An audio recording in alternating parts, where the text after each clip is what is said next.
Okay. Good morning, everyone. Welcome to Rockstar Connect Success Seminar number 3. Woo! So we're here this morning at the Candy Factory on the 6th floor, and this is an initiative that we're doing every single month. And the format of the Success Seminars really is about having rock stars who have a message that they'd like to say about business, about networking, to really give them the opportunity to take the stage and teach other rock stars. So we are live streaming this. We do have this on our YouTube channel called Rockstar Connect Lancaster, so you can see the recordings there.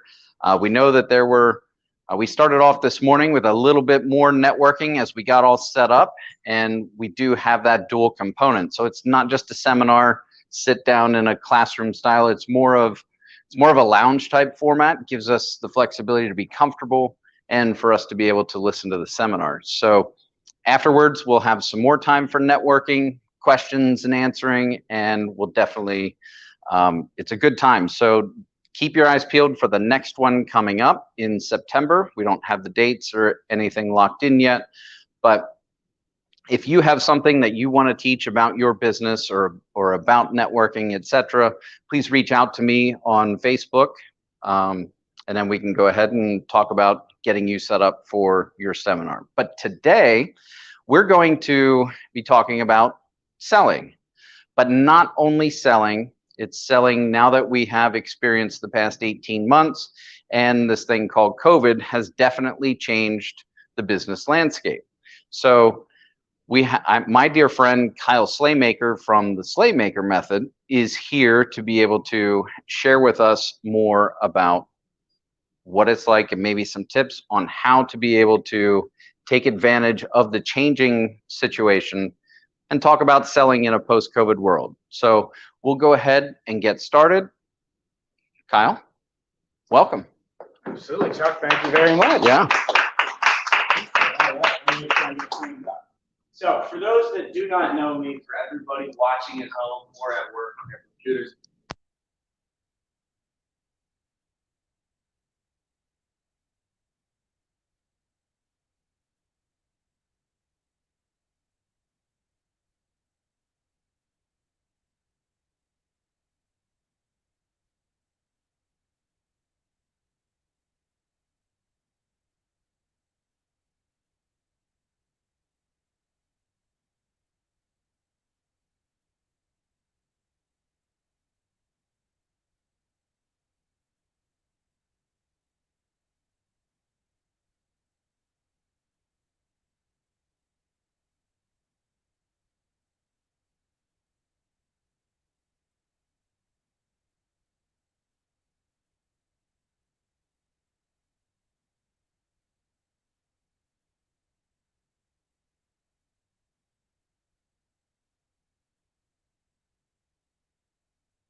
See if that works. That's all right. beautiful technology. Are we good? It takes a while for it. It's a little bit behind for me to check. Okay. Should I just wait until somebody gives a thumbs up and then restart? Okay. Yeah, you're good. Awesome. All right. So now that we had the technical difficulties worked out, my name's Kyle Slaymaker. I have been with Rockstar for probably 3 years now. I first met Chuck golfing at the request of my manager, and that's kind of Chuck and I's running joke. I will never, ever, ever golf again. I promise everybody that. Arguably one of the worst experiences of my life. So before I go into who I am, I want to talk a little bit more about COVID and the post-COVID world when it comes to business. So we all know that COVID changed our lives, both personally, professionally, in every single aspect. There's nobody in this room and watching that wasn't affected by COVID. Now, from a professional sense, it's been a wild ride, right? We saw an entrepreneurial boom as people had more time at home. They were starting their own businesses. We saw businesses try to survive. We saw businesses fail. Sometimes we even saw businesses thrive. But one thing was positively for certain as we started turning the corner, so to speak, if there is such a thing.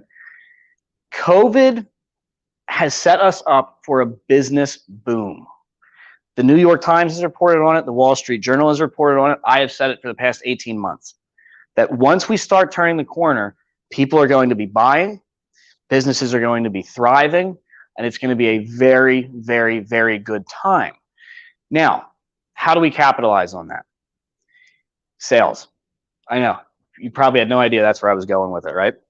So selling has changed drastically. No longer are the days of heavy transactional sales, and no longer are the days of strictly solution selling. And that's where the really important stuff comes in. So the biggest thing, welcome to selling in the post-COVID-19 world. To give a little bit of background on who I am and why I'm qualified to give this seminar, Chuck asked me. But also, I own the Slaymaker Method, a globally recognized sales strategy firm dedicated to providing every one of my clients, my teams, the companies that I work with a tailor-made sales strategy specifically to their company and their product or service. I've written 2 best-selling books. You might be able to see one on camera, So You Think You Can Sell, and Creating Dynamic Demand. My 3rd book is dropping today, aptly titled Selling in the Post-COVID-19 World.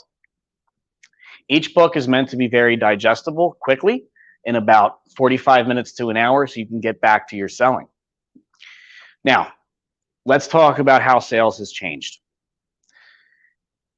Before COVID, you still saw a heavy reliance on transactional sales. And for those that don't know what transactional sales are, think of it like a retail environment. Think of it like, you have what I want, here's my money, I'll take it. That's it. Strictly price selling, stuff like that.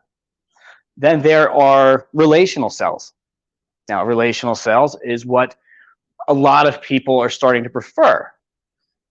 They want to buy more than just the product or the service that you are selling. They want to buy you. They want to buy your company. They want to know that your values align with them and their needs. And then there is also solution selling, strategic selling. This is a very well-known aspect of selling where you focus in on a need and you get the customer to understand that you have what can fix their need. So how have things changed? The transactional side, like I mentioned earlier, has really gone to the wayside as the COVID-19 starts to go away. But what has crept in is a hybrid of relational sales and strategic or solution selling. Buyers are now buying based much more on emotion and relationships than they are on, this is what I need, give it to me and go. As people have been spending more time at home, working remotely, they are valuing these relationships much more. Anybody that is a heavy relational sales person will tell you that they have seen a huge increase in the way people are buying through relational selling. So how do we capitalize on making this hybrid? Well, I don't want to give away all of my secrets, obviously. That would make me a horrific businessman and a salesperson, so we're not going to do that. But we're going to focus a little bit on some of the early steps, the early stages that you can teach your team to do and to implement so you can start seeing a return very quickly. Now, I know just about every face in this room. I know Chuck, Janet, Steve, Ethan, Elizabeth, and Kelly. I know all faces in this room. So if anybody out there has a question, raise your hand, put it in StreamYard, whatever. I'd be happy to answer it throughout this process. I want this to be a very interactive seminar. So let's talk about my #1 rule when it comes to sales. You have to have the passion. If you're just a salesperson watching this, you have to have a passion for what you are selling. I can tell you that I have sold products, and my wife will tell you that I have sold products that I didn't care about. I had no interest in. I didn't want to sell them. I didn't care about who used them. I hated it. And it goes to show I didn't make very much money when I was doing that. So that was a big lesson for me. So if you're a business owner, make sure that your sales team, the people you employ, are very, very passionate about not only what you are selling, but the service that it provides, both tangible and intangible, and make sure they're passionate about your business and your customers. That is going to be absolutely key. If you don't care about the people you're selling to, genuinely care about them, you're also not going to reach the heights that you should reach, especially in a sales environment. So let's go around the room real quick, get a quick feel for what everybody does. We know Chuck and Janet are rock star realtors. Steve, do you want to say what you do and introduce yourself?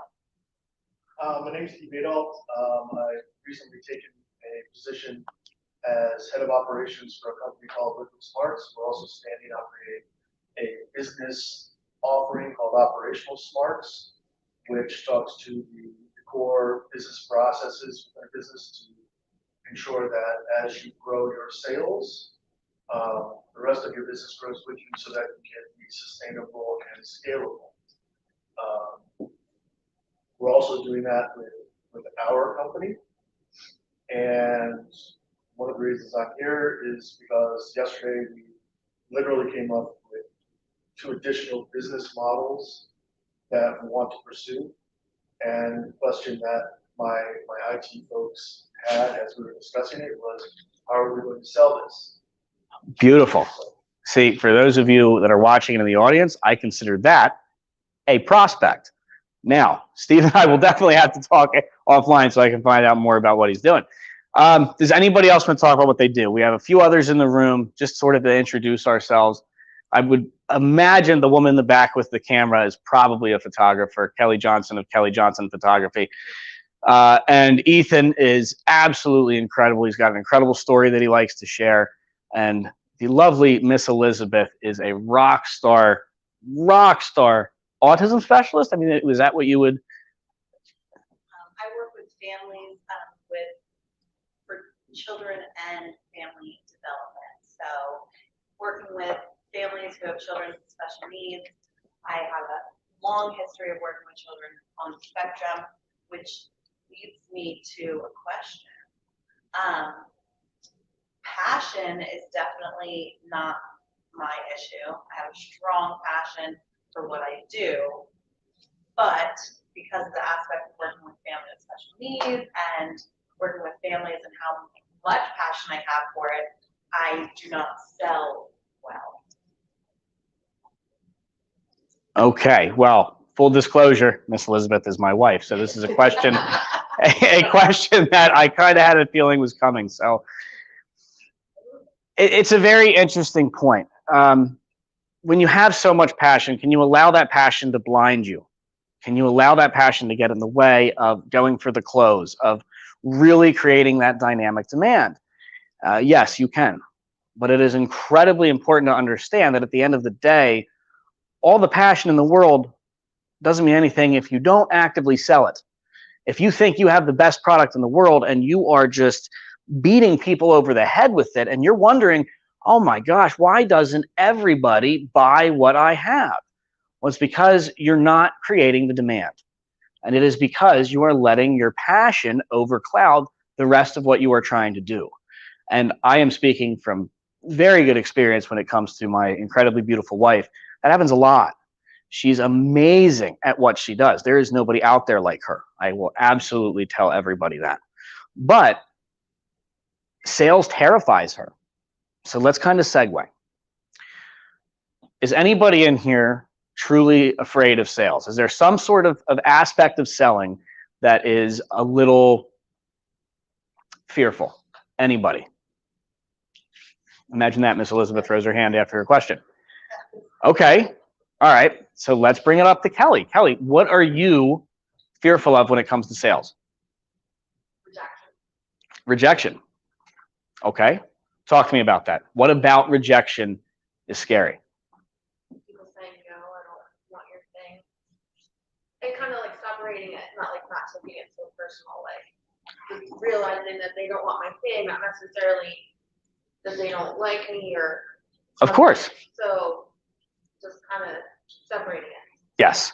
So rejection is one of the biggest roadblocks for people when it comes to sales. Nobody likes being told no. Nobody.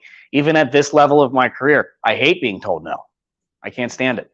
But I understand that that's part of the process. That is absolutely part of the process. And I don't view rejection as a bad thing. Rejection is an opportunity. And a lot of people in this room have heard me say that before. It's an opportunity to learn. You can flat out ask somebody, you know, hey, listen, I understand you're not going to buy, but can you give me some feedback on why? Especially if you're in the early stages of, like Steve mentioned, launching a new product. Getting that feedback is going to be crucial because you're always going to learn. I make a point to learn on every sales call I go on and from every customer.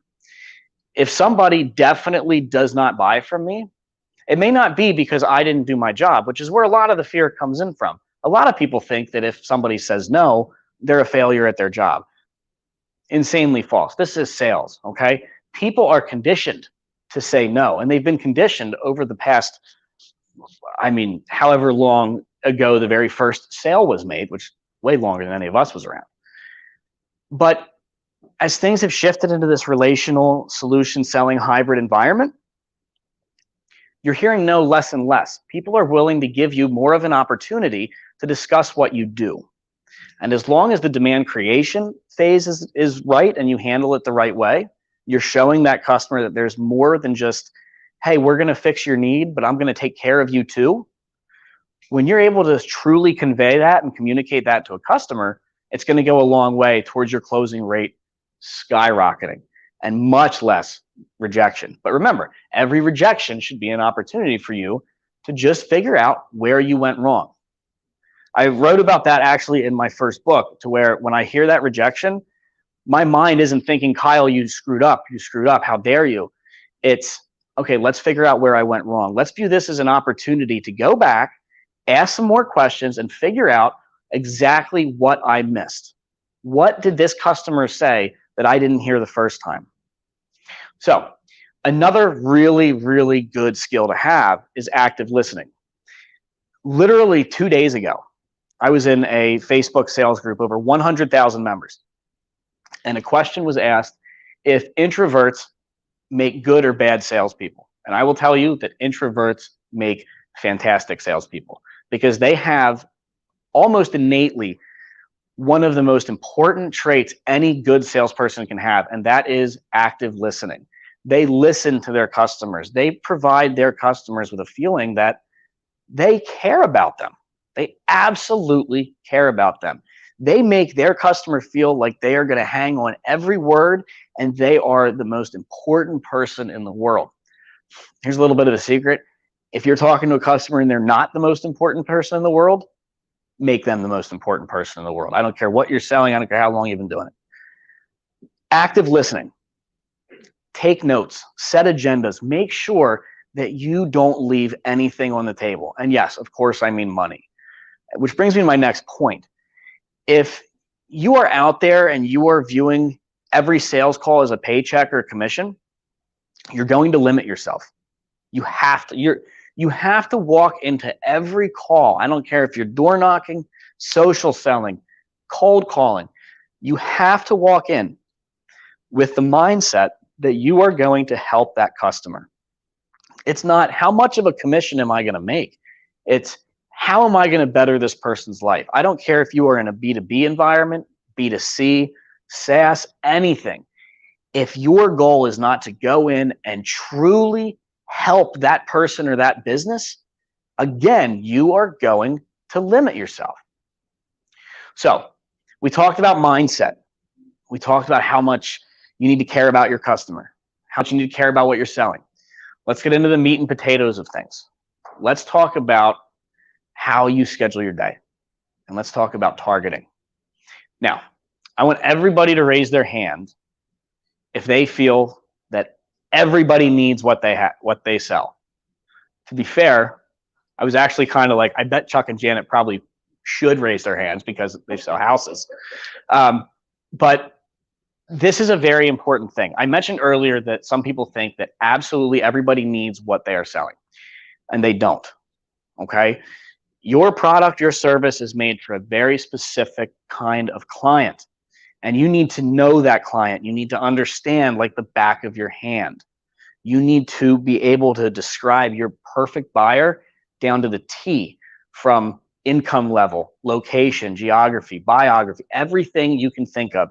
You need to know your customer, because knowing your customer is really going to change how you sell your product. You are not going to sell, let's say, a Honda Civic to a 3-year-old, right? It just doesn't make sense. You're not going to go after that person as a customer. So you need to know exactly what fit your product or your service has. And we're going to do that by targeting.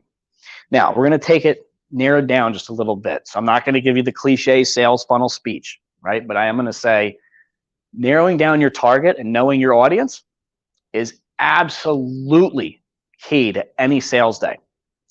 So do your research. If you sell, say you're a chiropractor and your niche is the construction industry. Well, instead of just picking up the phone and cold calling every construction company you can, I want you to call little subsections, right? I want you to call roofers 1 hour. I want you to door knock on stonemasons the other hour, right? Because every group, every subsection is going to need a different value statement. And this is where we're really getting into the thick of things. If any of you have seen my stuff on YouTube, I am heavy into value statements, because the value statement gets your foot in the door, okay? So if Chuck and Janet were to walk up and introduce themselves and just say, hey, I'm Chuck and Janet, I sell houses, would anybody want to talk to them? No, of course not. No, Steve jumped back there. He's like, I probably would. This is really important, okay? Because you have to understand that the people you are talking to, I don't care if it's business to business, B2C, any sales medium, they've been sold to before. They've been talked to by a million different salespeople, a million different realtors, a million different photographers. So you need to set yourself apart. And this is where the rubber meets the road. So what does a good value statement look like for the Slaymaker method? It's short. It's to the point. Kelly's back there terrified I'm going to put her on the spot. So that's her warning. Who you are, who you're with, what you do, what you solve, and then ask for the meeting. Okay? We can go into saying you're closing every time you're talking to people, right? Whatever. I want you to make sure you're asking for the next step. There has to be some sort of action to guide the prospect forward into becoming a customer and then being incredibly loyal to you. So, Kelly, I've worked with you many, many, many times on a good value statement. Do you remember yours? No. Oh, okay. That's fantastic. Thanks, Kelly. So, oh, Kelly, you're the best. Oh, she's camera shy. Okay, so let's say we'll just do mine, right? When I'm making cold calls, I will say, hi, my name is Kyle Slaymaker with the Slaymaker Method. We provide a world-class sales strategy custom tailored to every single company we work with to ensure that they're maximizing their revenue through ethical sales without aggression and building brand loyalty. I have some time Tuesday at 11 to sit down and talk. I'd love if we could meet. If that doesn't work, let me know what does. Okay, so that does a few things, right? It hits all my qualifications, but it also makes the customer feel like they have to respond. It's not, can you meet? Because can you meet, what are we all going to say? No. We're all busy. We're insanely busy. I don't care if we're unemployed, we're busy. So we need to make sure that we're furthering that dialogue. So when somebody says, hey, Thursday or Wednesday at 11 doesn't work, do you have another time? Well, yes, I do have another time. Let's figure it out. You're in. Or if, hey, listen, I'm really busy. Acknowledge that they're busy. Don't ever say, I understand. Ever, ever, ever. If somebody's response to, hey, how does this sound? Is, oh, I can't right now. I'm really busy. I understand. Okay, good. See you later. Thanks for understanding. No. Hey, having your time valued is important. Do you mind if I ask you one or two more questions just to make sure there's nothing I can't do for you? Always try to further that dialogue. In that same Facebook group that I mentioned earlier, a question was posed, or actually more of a statement, where a guy said that as soon as he gets a no, he's out. He's out the door. And that was mind-blowing to me.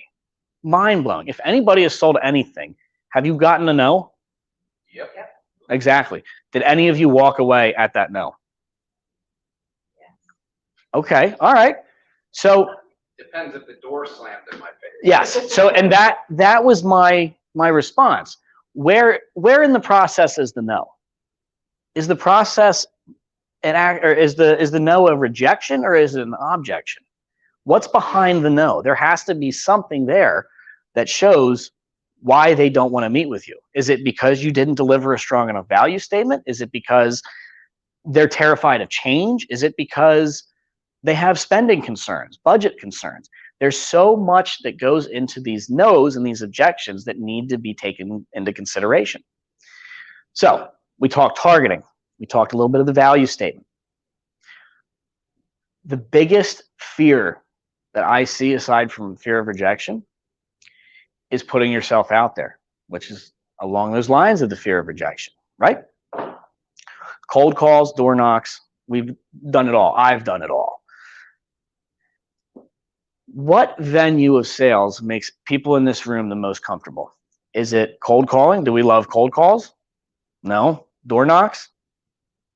Let's put Kelly on the spot again. Kelly, you have a fantastic product. How do you like to sell? Create a relationship. There we go. Beautiful. If anybody can tell, I'm like great friends with Kelly. So Kelly likes creating relationships. Why?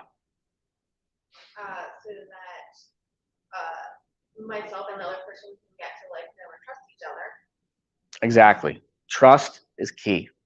Chuck and Janet don't just go to somebody and say, oh yeah, I'll sell you a house. Here it is. They find out what that person wants. They find out how to make sure they can truly serve their customers. And that is incredibly important. Get over the fear. If somebody tells you no, fine. If it is a hard no, understand the difference between a hard no and a, there's a reason I'm saying no.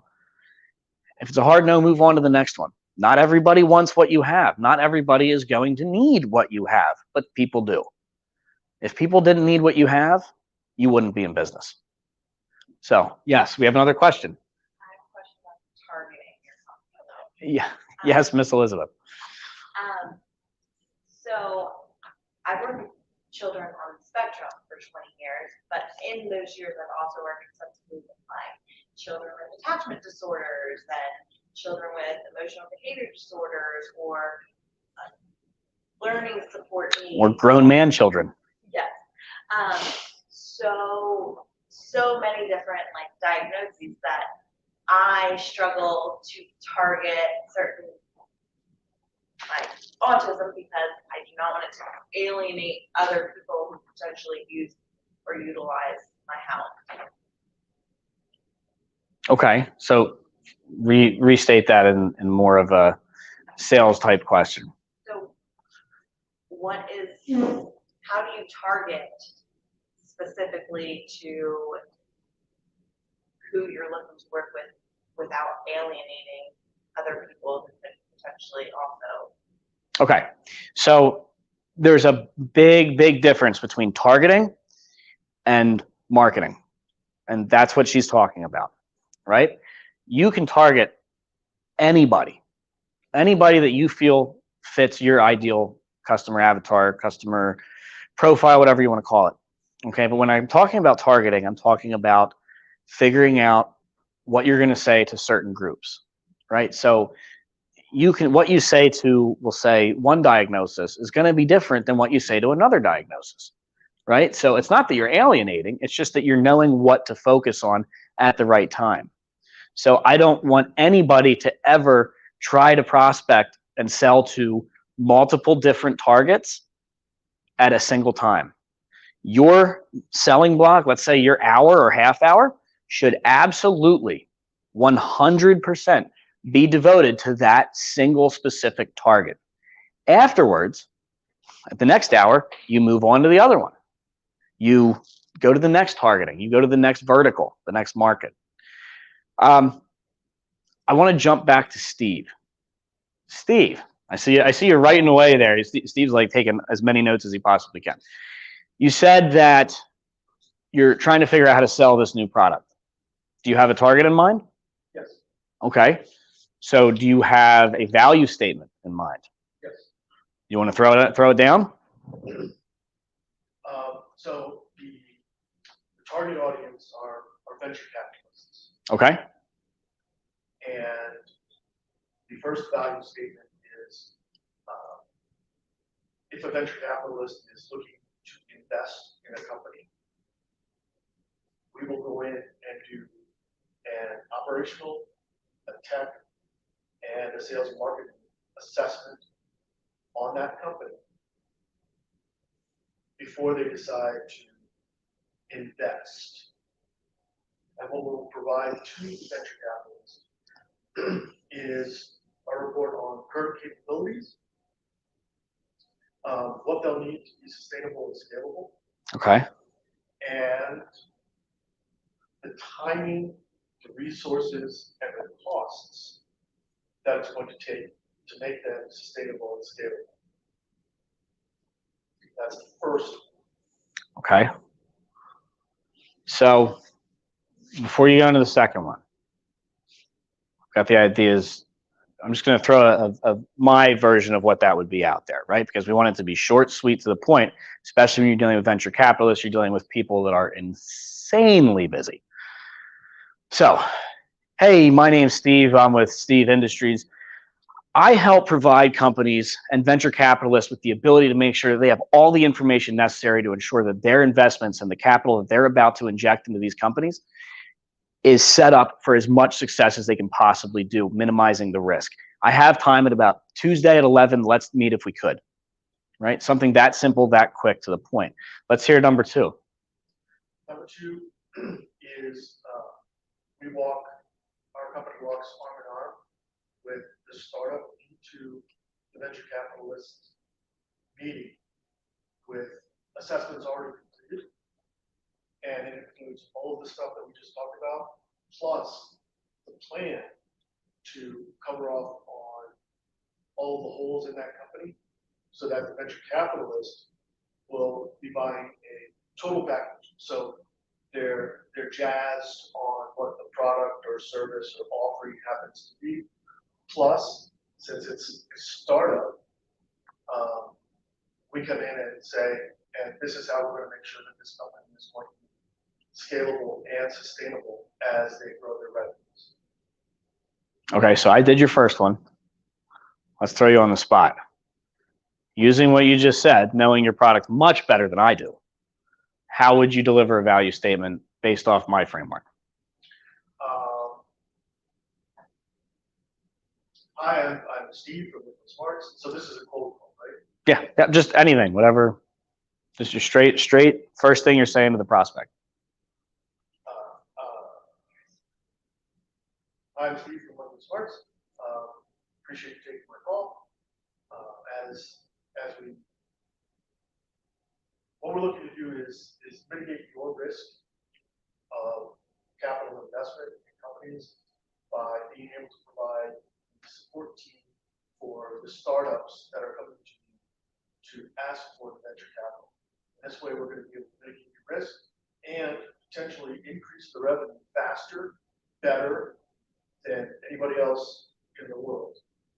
We're going to provide assessments and the plans and the time and the costs to make sure that this company that you're going to invest in is going to be the best company for your money. So something happened about halfway through Steve's statement that I think is one of my favorite things to watch. Steve went from, okay, I'm on the spot. Where do I go? Where do I go? Where do I go? And then it clicked and he took off, right? He got excited. He got so happy and had so much belief and that passion in this product that it was just like, it sounded like something Steve has said a million times. And that's where the passion is. That's very, very important. Now, how did the back half of that value statement sound to you? Not selling. Correct, but you're always selling. So don't think that it's that you weren't selling. All right, think of it as you just gotta tweak it a little bit, make it a little bit more sales-ish to where you're pushing them forward. I can tell you that if I was a venture capitalist and I heard the back half of that, I would go, "Oh, how do you do that?" And that's exactly what you want. You want that customer to say, how? How do you find me the perfect home? How do you provide my family with services that is just going to make my life so much easier as I deal with a special needs child? How are you going to provide me with the best business branding that I've ever seen anywhere? How do you do that? And that's really where you want. Yeah, I'll meet with you. I have to find out more. The back half of Steve's statement, rock solid. Absolutely rock solid. It was great. A little bit of tweaking, a little bit of shortening. You should get meetings very, very, very easily. Very easily. So, do we have any questions out there from people watching yet, or are we No questions. keep putting everybody on the spot in here? Yeah, no, I was extremely excited when Chuck reached out and said, "Do you want to do this?" It was a no-brainer. So we have prospecting, we have targeting, we have the value statement. This is something that I kind of grappled with talking about today, and that's closing. I have, being in sales strategy, sales training, everybody always says, how do I close? How do I close? How do I close? The work is not done in the close. Zig Ziglar is well known for, what is it, 1,000 closes for 1,000 situations.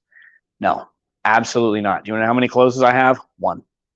Every single situation, every single sales call I go on, I use the exact same close because it's that simple. The work, the bulk of the sales strategy, where your job really is in the demand creation side. It's in the overcoming objections, getting these people to understand, these prospects, that you're there for them, not their money. So when it comes to the close, all you need to do is, how does that sound? You want to go the emotional route. How does that make you feel? Get the customer talking. Let them understand what you are there for. You're not there for their paycheck. I don't ever use, all right, let's do this. Let's move forward. No, the customer has to tell you to move forward, but you can guide them to that journey. You can say, how does that make you feel?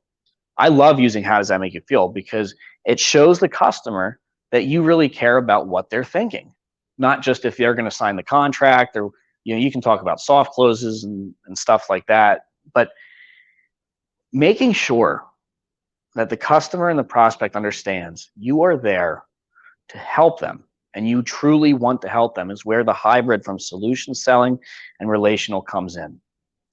I have customers that I could pick up the phone right now that were customers of mine back in the car industry that would still tell you that I would go above and beyond for them. They could call me right now and I would try to fix their car issues. I'm not a mechanic, but I'd say, okay, this is what I saw. I haven't sold cars in, gosh, 7 years. Everybody wants a fun journey about how I got into sales. I got out of the military. I was operations Iraqi freedom and enduring freedom in the Navy. I came home, and because jobs were so plentiful for veterans at that point, I worked in a kid's clothing store. So I guess that was like my wife's like dying of embarrassment right now. My first little soiree into sales, even though I had no idea that was even sales. It was so transactional, right? Then I worked for a nuclear power station in security. I was an armed security officer, humping 60 pounds of guns and gear all around the place.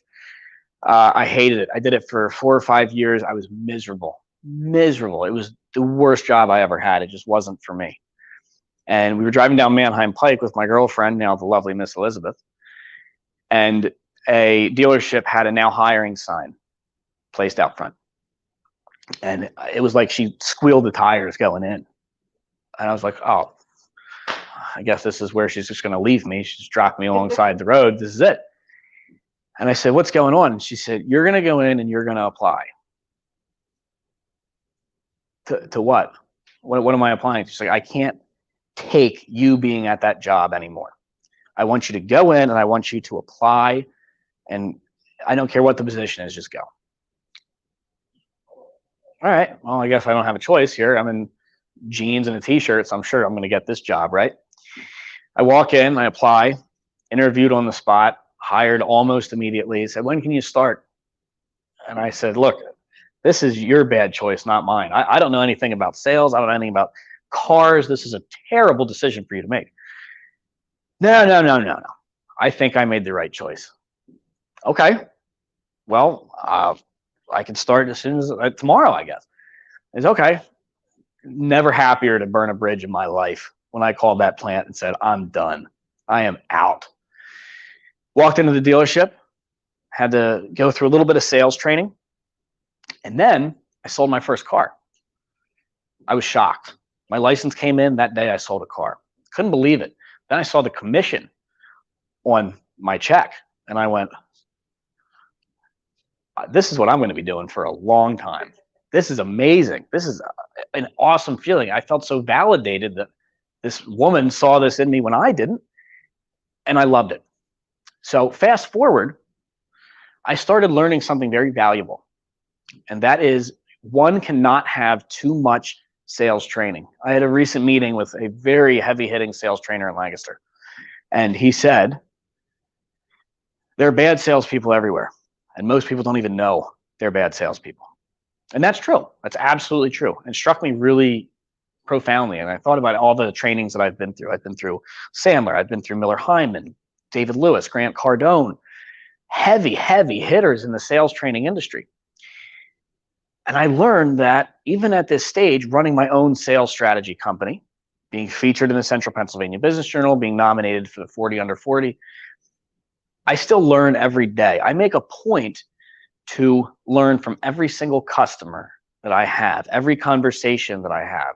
I try to have something that I can take back and use into my own sales strategy.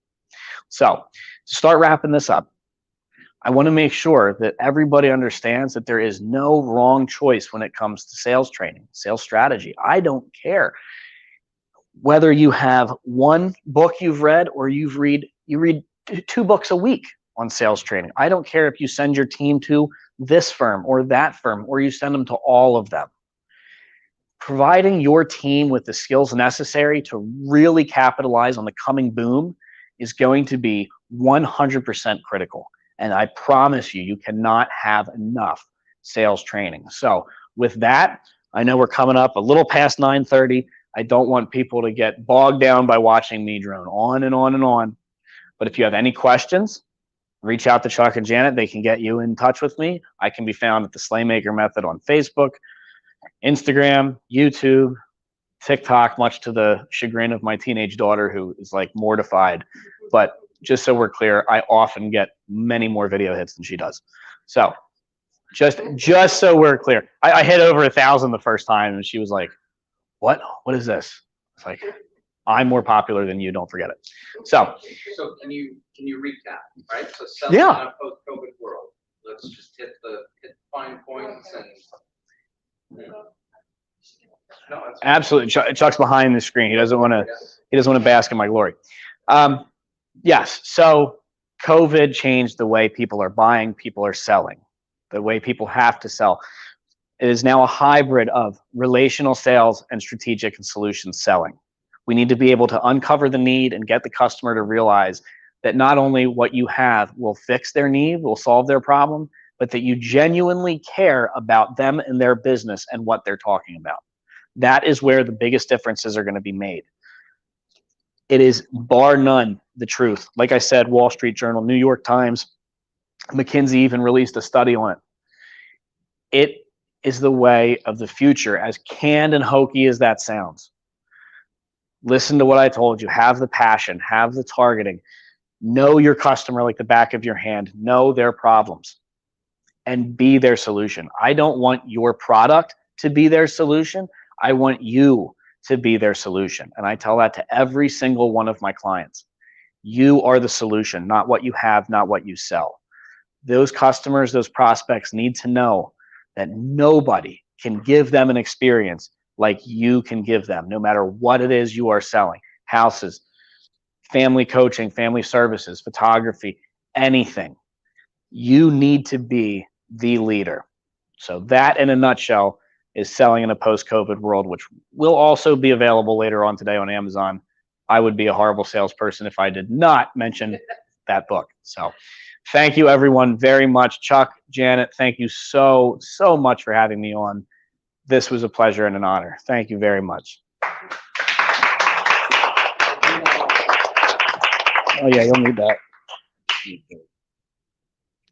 real awkward. Box. We can step. Okay. It's all right. Almost there. Almost. I'm sure the camera's loving that audio. Oh, this is awkward.